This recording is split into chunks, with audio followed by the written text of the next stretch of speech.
Welcome to EEPG Pathshala. My name is Zeba Imam and I'm a faculty at Tata Institute of Social Sciences, Mumbai.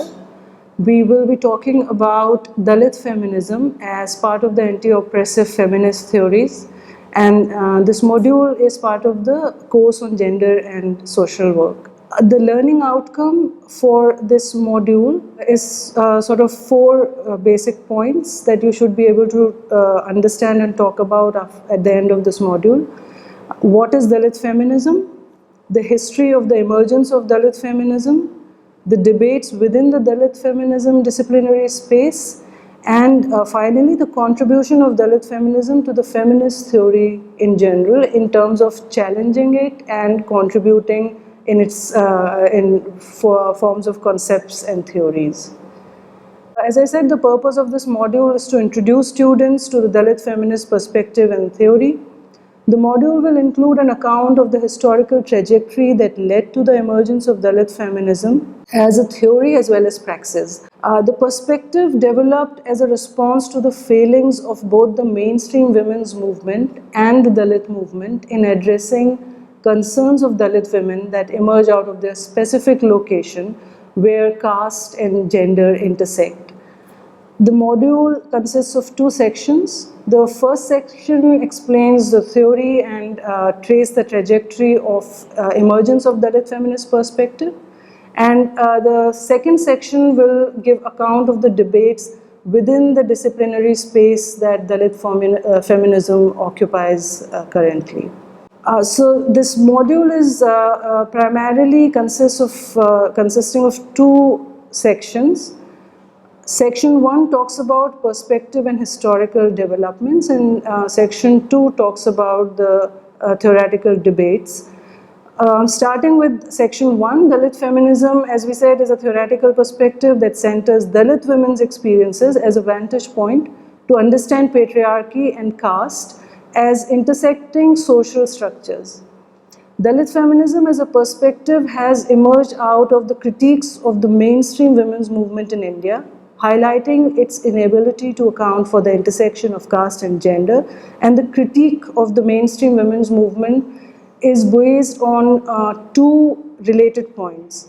One is that mainstream feminist theory bypassed the caste system altogether. In its analysis, even though as we know now, patriarchy plays a vital role in the maintenance of the caste system. Point 2 is that an all-inclusive category called women and analysis of oppression only around the axis of gender fails to recognize that women's experiences is differentiated on the basis of caste. Dalit feminism gives a historical account of how the nature and intensity of women's exploitation changes with respect to their social location, that challenges the myth that all women are equal and therefore equally exploited.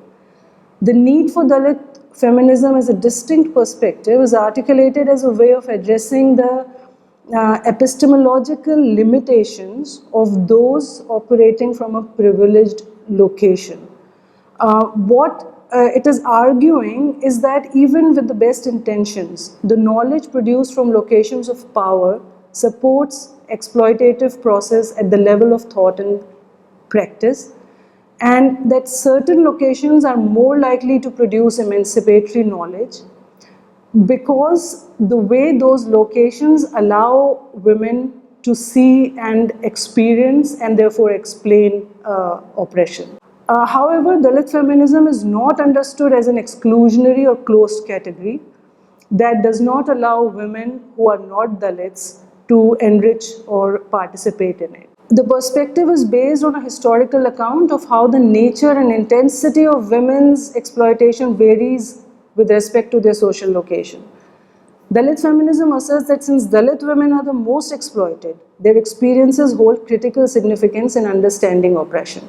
This assertion does not, again, as I said earlier, does not imply that one gets trapped within the experiential or the experiences of a certain category of people. Instead, it seeks to move towards generating emancipatory knowledge on the basis of these experiences. In other words, arguing that certain locations are more likely to produce emancipatory knowledge since there are epistemological limitations for those operating from a privileged position because they are unable to see and experience things as somebody from a different social location. Sharmila Rege has elaborated this adequately in her work titled Dalit Women Talk Differently, a critique of difference and towards a Dalit feminist standpoint position. We will discuss this in some more detail when we are discussing topic 2 of this module. In terms of tracing the historical developments, we all know that autonomous organizations of Dalit women became visible in the 90s. There is a rich historical legacy of Dalit women's writing and organizing even before that, and that is what this historical trajectory will try to talk about. So a significant precursor to Dalit feminism is the Satyashodhak movement started by Phule in 1874. It is regarded as the very first anti-caste movement of India as it spelled out and opposed the oppression of untouchable castes in so many words. So the movement had, the Satyashodhak movement had significant participation of women in the movement. It was also a movement where women's education was for the first time in some ways taken up, and there were schools opened up specifically for Dalit women to be able to access education. Also, through the movement, there were a lot of women who were politicized, and two of the significant names are Tarabai Shinde and Mukta Salve. They carried the analysis of caste oppression forward. There's a well-known book called Stri Purush Tulna that was written by Shinde. It was published in Marathi in 1882. And it is a critique of upper caste patriarchy and regarded as the first modern Indian feminist text. Salve also wrote about marginalization of Dalits, particularly of Mahars and Mangs. And these are the two subcastes among the Dalits that are the most oppressed and exploited. So her writings were also in Marathi, and she published in 1885. Her writings launched an attack on the caste system. Her well-known essay titled Mahang Marachya Dukha Visai, which translates as About the Grief of Mahars and Mangs, it underlines how the nature of exploitation and subordination of women is caste differentiated. And in her writings, she rejects the God that supports a system like caste, and at the same time questions the state for sustaining the exploitative and violent caste structures and practices. So in a sense, what she is doing in her writings is targeting and challenging both the religious and state institutions that she sees as responsible for perpetuating caste oppression. And both these works of these two authors have been translated in English and have been published as in an anthology, which is titled Women's Writing in India, Volume 1. This would also form a part of an essential reading for a module like this. After Satyashodhak movement, around 1997, what we call Ambedkarite movement started. And Ambedkarite movement mobilized Dalits politically on a much larger scale than the Satyashodhak movement. There were several significant aspects of this movement. There were protests and events that were organized against the religious legitimacy that the scriptures gave to oppression of Dalits and women. And one of the well-known events is something that happened in December 25, 1927 at Mahad, where Ambedkar burnt a copy of Manusmriti. This particular event later on was the reason that Dalit Women's Organization wanted December 25th to be celebrated as Women's Liberation Day. And we will talk about this a little more again in topic 2. The Ambedkarite movement also highlighted the caste-based discrimination in accessing public resources like water and entry to temples. So there are two significant events again that come to mind. Mahad Chavdar Tale Satyagrah, which was organized on 20th March 1927, and Kalaram Mandir Satyagrah, which was organized on 2nd March 1930 in Nashik. These are both events where discriminatory customs barring the untouchable population from accessing village water tanks and the temples were broken as people marched and accessed the places that were barred to them. In his writings against caste-based oppression and exploitation, Ambedkar identifies endogamy as a means to perpetuate caste and highlights patriarchal control over women's choices for maintaining caste system. So in a sense, he's arguing that the prohibition on women marrying in castes other than their own is a way to keep the caste system intact and also to keep women as a vehicle to continue this caste system and therefore subjugated. So just as with the Satyashodak movement, the Ambedkarite movement also had a significant participation of women, except that Ambedkarite movement was reaching out to a much larger number of people and was responsible for politicizing women in a very deep ways. And we'll talk about a few of the things that indicate this political radicalization and consciousness that we see among Dalit women at this time. Overall, the Ambedkarite movement had a critical role in women's political radicalization, and following are some of the significant events that point towards that. So for instance, in his speech at the Mahat Satyagraha that we talked about earlier in 1927, Ambedkar elucidated the relationship between caste and women's subordination as one of the important points of his conceptualization of caste oppression. The Conference of Scheduled Caste Federation in the 1940s, in which Dalit women's participation was significant, tells us that their inclusion in the entire Dalit movement was critical to Ambedkarite movement. There were also organization of Buddhist Mahila Mandals in all Dalit dominated areas in Maharashtra in the 1950s. Then we see women's participation in Dhamma Diksha, which is the ceremony of conversion to Buddhism that took place in 1956 on 14th of October, and this was not so much a religious act as a political act in terms of rejecting the caste system, and women again participated in this in very large numbers. Some other things that were happening in Ambedkarite movement and in regard to women's radicalization were Ambedkar's practice of organizing women's conferences, or Mahila Parishads as they were called, along with every general meeting, which led to a formation of a cadre of women leaders. And two such Dalit women leaders are Savitribai Borade and Ambubai Gaikwad. They were also on the executive committee of Janata, or in English, The People. This was a periodical that got started in 1930. Among other things, this periodical is credited to have a strong role in developing political consciousness around caste-based oppression and caste patriarchy specifically. So there are various events that happen that are an evidence of this kind of radicalization and political consciousness that was developing among women. In 1936, for instance, Mahila Parishad passed a resolution to reserve seats for Dalit women in the then provincial legal councils. In 1942, again, the Dalit Mahila Federation was formed in Nagpur, and that passed a resolution for better working conditions for mill worker women, hostels for Dalit girls, right to divorce, and law against bigamy among some of the significant resolutions.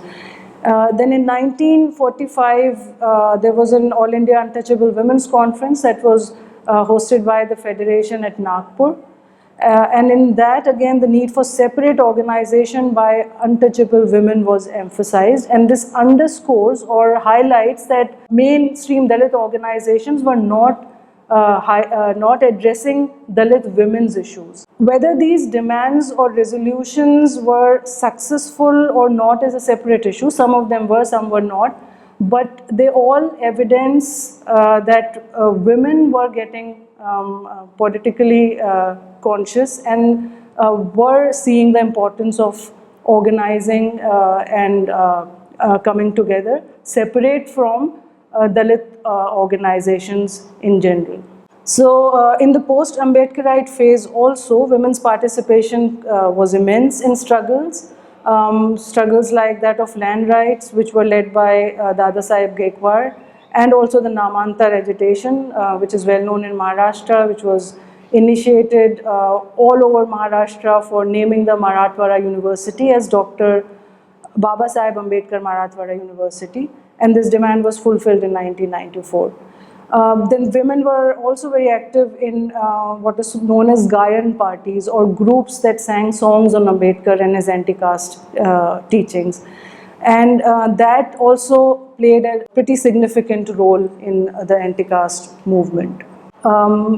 So what this trajectory tells us, the historical development of how Dalit women were being politically organizing, what it tells us is that while we understand the resurgence of debate around issues of caste and gender as something that came around 1990s, in fact, it could be traced to developments that were happening much earlier. And what was happening in 1990s is seen as something that was triggered by, among other things, the Mandal Commission report and the agitations around it.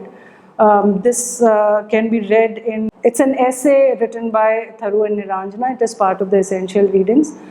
But we have this very long legacy of Dalit organizing and political participation that contributes to what is known as the Dalit feminism now. However, coming to early 1990s, there were many autonomous Dalit women's organizations that were becoming visible, giving rise to a political ideological platform called Dalit feminism. This became a catalyst for intense debates around the issue of caste and gender and their interrelatedness. The recognition of Dalit feminism as a distinct theory and practice within the discipline of feminist studies and the women's movement in India sort of crystallized through these debates around the 1990s. So essentially what we were talking about in this section 1 of the module was what is it that Dalit feminism talks about, and it's largely the interrelatedness of caste and gender. It challenges both the mainstream feminist movement for bypassing caste and the mainstream Dalit movements for not taking into account the specific location of Dalit women because of their caste and gender. We also looked at the historical trajectory of the Dalit women's organizing and it's crystallizing as Dalit feminism in the 1990s. In the second section, we will move on to some of the theoretical debates that continue to be engaged in the current times. And these debates revolve around the relationship between Dalit and feminist politics. So before going into the debates, let me just talk about a few significant developments in terms of Dalit feminist organizing in the current times. Some of the significant organizations are the formation of National Federation of Dalit Women and All Dalit Women's Forum in 1995. In 1994, the Bharatiya Republican Party or RPI and Bahujan Mahasangh organized a Bahujan Mahila Parishad in Maharashtra, which again shows that women, which was a sign of strength and women's wings within these organizations. And in December 1996, at Vikas Vanchit Dalit Mahila Parishad, or Marginalized Dalit Women's Conference, which was held at Chandrapur, the Parishad's president, Dr. Pramila Leela Sampath, put forth a proposal to commemorate December 25th, the day that Ambedkar had burnt a copy of Manusmriti as protest, as the Bharatiya Stri Mukti Din, or Indian Women's Liberation Day. This led to a significant amount of debate and that debate in some ways highlights the intersection of caste, class, religion, gender. We will talk a little bit about that. So the proposal for celebration of Bharatiya Stri Mukti Divas basically said that December 25th has more significance for Indian women than 8th March, which we all know is celebrated as International Women's Day. And it became an issue of contestation and debate. In 2003, the Indian Association for Women Studies published a special issue which was brought out on the occasion of Bharatiya Stri Mukti Divas, that is December 25th. This issue is available online and could be accessed in order to understand the debate better. But some of the points that were of contestation were replacing 8th March by 25th December as Indian Women's Liberation Day could be divisive, because 8th March is seen as something that brings together women all over the world from all categories, and therefore in some ways is a symbol of women's unity. And so the contestation was that celebrating 25th December instead of 8th March as Indian Women's Liberation Day is going to fracture that unity.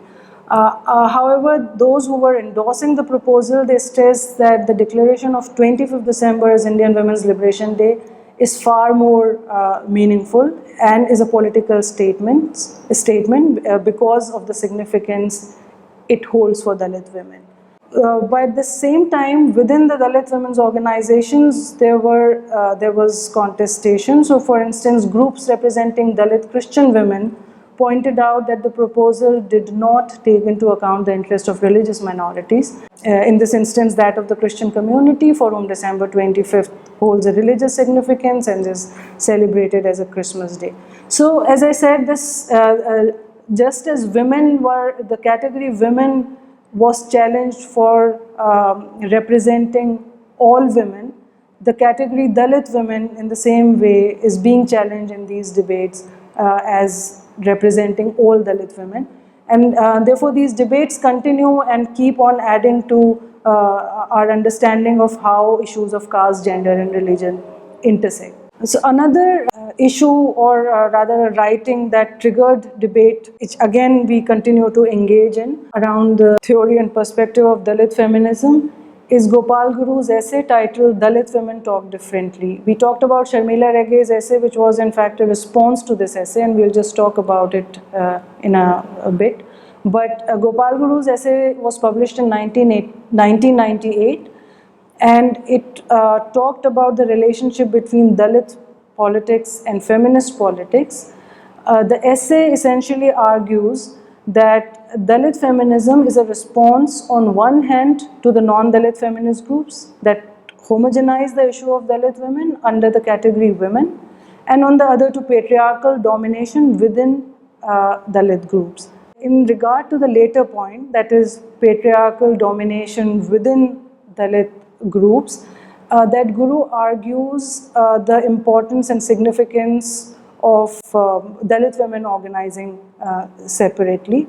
And he says that this highlights this organizing of Dalit women separate from Dalit groups is important because of three reasons which need to be highlighted. One, it is not only caste and class identity, but also one's gender positioning that decides the validity of an event or an experience of, or the kind of oppression that an individual faces. Two, that Dalit men reproduce the same mechanisms against their women which their high caste adversaries have used to dominate them. And three, the experience of Dalit women shows that local resistance within Dalit groups is important for annihilating caste patriarchy. This articulation of Dalit feminist voices by Gopal Guru led to organization of a series of discussions by different feminist groups debating the need for Dalit women to name the difference from Dalits as well as from feminist groups.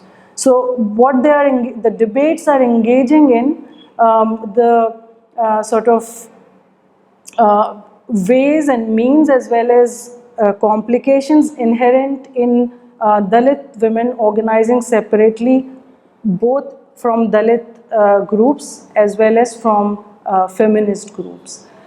And this debate was furthered by Sharmila Rege in her writing, where she is sort of agreeing with Gopal Guru in terms of naming the importance of naming the difference that emerge out of caste, class, ethnicity, etc. She also agrees with Guru regarding the specific location of Dalit women and the epistemic privilege they have due to this location. Their experiences as both Dalits and women, which is giving them a certain perspective and therefore their voices need to be heard separately. However, she is critical of creating categories through this difference. So what she is saying is that the focus and fixing of difference has a limited analytical and political significance. She is arguing that such a categorization on the basis of difference is leading to a kind of division of labor.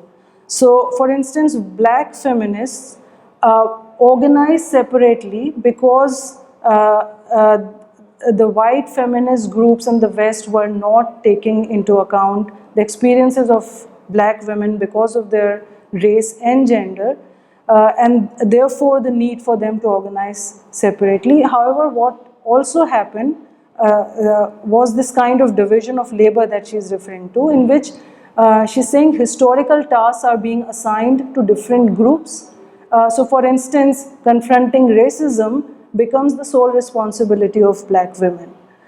Similarly, Dalit feminism as a category of difference would mean that confronting caste would then be the sole responsibility of Dalit women, and everybody else gets sort of relieved from that task.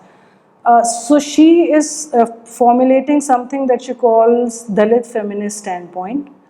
And she is saying that although this standpoint stems from the subjective experiences of Dalit women and acknowledges the epistemic privilege, that is the location that allows them to see certain kind of oppressions and experience certain kinds of oppressions that others can't, that Dalit women have due to this specific location, this formulation or this standpoint takes a form of what she calls an objective epistemological position, which is available for non-Dalit feminists as well. So which means that the standpoint is not, it's not barring those who are not born as Dalits. It is asking you to educate yourself, understand, and giving you an opportunity to enrich that theory. So in that sense, it is constructive. It can be cultivated and is not dependent on birth. Though she is calling it Dalit feminist standpoint, she is not attaching any essentialist homogeneous character to it. And this, of course, continues to be debated.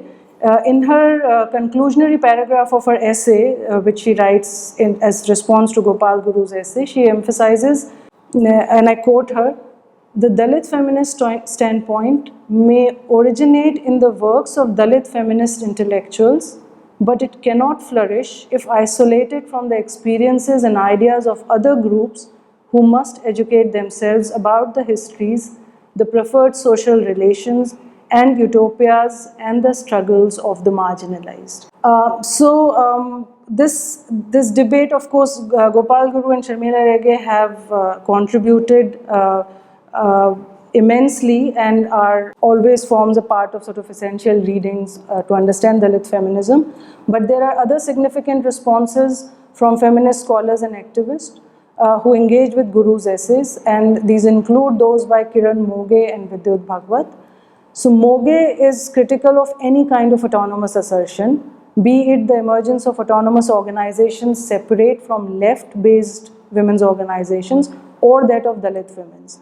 What she's arguing is that this kind of autonomy is limiting because she says that Dalit women, if they are becoming autonomous and breaking away from other mass organizations like RPI, for instance, they face a threat of being autonomous from the masses.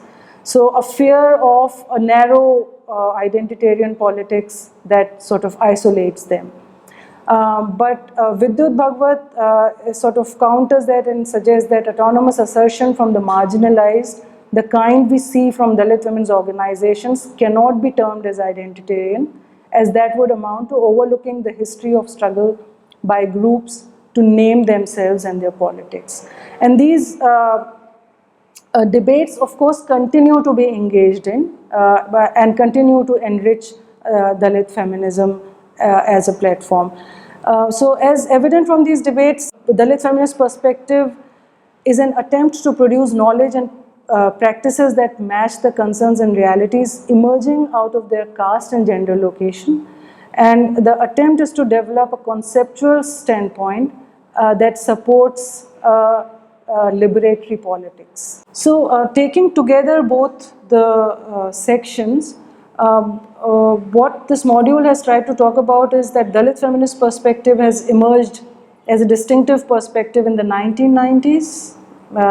It has gained visibility through Dalit women's separate organizing and theorizing, and it is a perspective to address marginalization of Dalit women from both Dalit movement as well as from the women's movement.